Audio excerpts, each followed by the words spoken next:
Saludos desde Montreal, soy Alejandro Estivil, el cónsul general.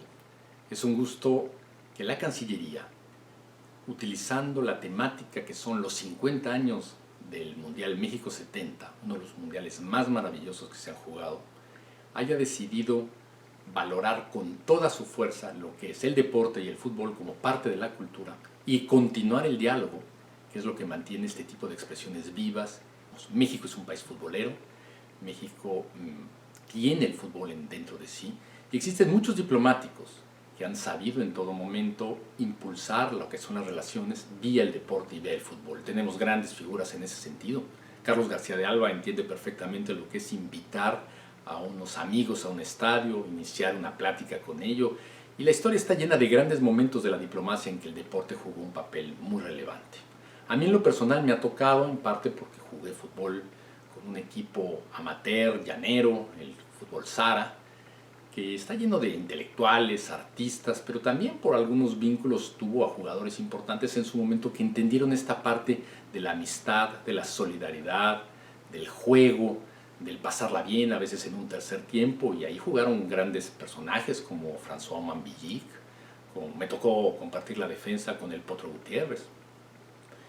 También a raíz de ese equipo se han hecho ediciones, literatura relacionada con el fútbol, donde me ha tocado participar. Es notable lo que ha hecho la editorial ficticia de Marcial Fernández con las ediciones del Futbolista y con muchos cuentos y expresiones que tienen que ver con el fútbol. Dentro de Cancillería me tocó algunas veces organizar equipos.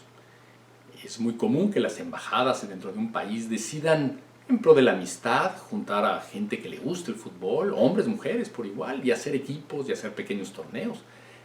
En una ocasión me tocó organizar al equipo de la Cancillería frente a equipos de las diferentes embajadas representadas en México que habían organizado un bonito torneo. Me tocaba organizar esos equipos y un día recibo una llamada del oficial mayor diciéndome: te tengo la mala noticia de que en uno de estos partidos el embajador de Indonesia en México tuvo un paro cardíaco. ¿Tienes seguridad de que todos los participantes tienen seguros médicos adecuados? Sí, tengo la seguridad de ello. Un día me tocó organizar en Londres al equipo representativo de México para uno de estos torneos. Comenzamos al principio muy bien durante una temporada, pero poco a poco tuvimos menos representantes. Se fue debilitando el equipo y se nos ocurrió invitar a un muchacho de nombre Aaron, que tenía una pierna privilegiada, jugaba muy bien. Y él empezó a invitar a sus amigos y poco a poco fuimos menos mexicanos y más amigos de Aaron. Yo dejé de ir a los juegos y un día, como encargado de negocios, recibí una llamada de la policía. Estaba tratando de localizar a Aaron, no teníamos el apellido, nosotros tampoco lo sabíamos, porque había habido un pleito en la cancha y lo único que sabía la policía es que un equipo con la camiseta de México era parte de ello. Fútbol México 70, Fútbol México 70, Fútbol México 70. También me ha tocado en muchos momentos recibir al equipo mexicano. Me tocó en Costa Rica en los años finales de los 90. Era una época difícil. A veces le exigimos mucho a nuestra selección nacional cuando va a esos lugares, pero es verdaderamente complicado jugar contra los equipos centroamericanos que tanta pasión ponen en el fútbol.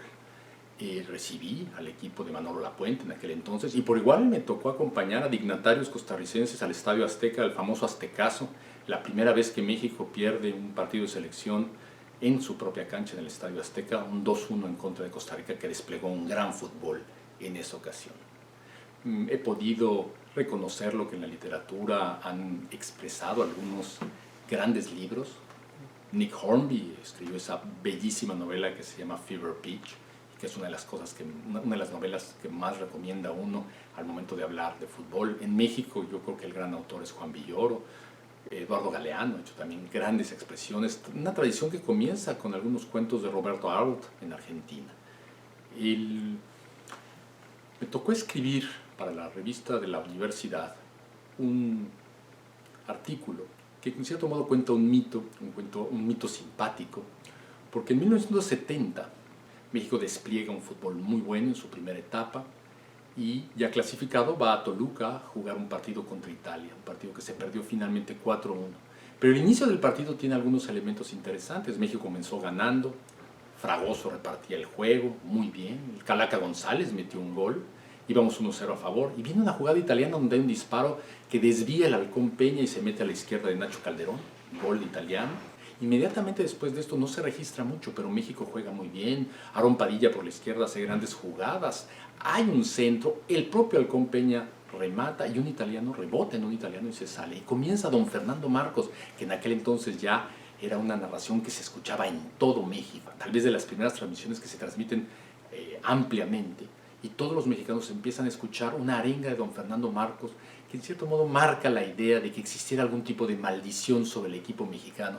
Una maldición donde él expresa como que cuando hay un rebote, cuando hay un desvío cerca de la portería mexicana, se convierte en gol en contra de México. Cuando hay un rebote, cuando hay un desvío a favor de México cerca de la portería contraria, no es gol, se desvía fuera. Y eso marca tal vez generaciones de dificultades para el seleccionado mexicano. Sin embargo, lo que cuenta este artículo es que los jóvenes que nacieron después de ese mundial y no escucharon la narración de don Fernando, no fueron influidos por la narración de don Fernando, no cargan, no tienen esa maldición en sí mismo, y de ahí vienen algunas de las grandes victorias que hemos tenido, como fue haber ganado en el 2011 el Mundial Sub-17, o la gran actuación de México en la Olimpiada Londres 2012, donde se obtiene la medalla de oro y que me tocó gustosamente acompañar, estar con el equipo mexicano. Es entonces un gran mérito, un gran gusto que estemos celebrando 50 años del Mundial México 70 y que toda la Cancillería, a partir de ahora que celebramos los 50 años de la inauguración y hasta la fecha en que celebraremos los 50 años de la clausura, estaremos haciendo actividades hermosas que recuerden cómo el fútbol, el Mundial 70, marca parte de nuestra historia cultural y es parte viva de todo lo que seguimos siendo como mexicanos y como mexicanos hacia el mundo. Fútbol México 70, Fútbol México 70.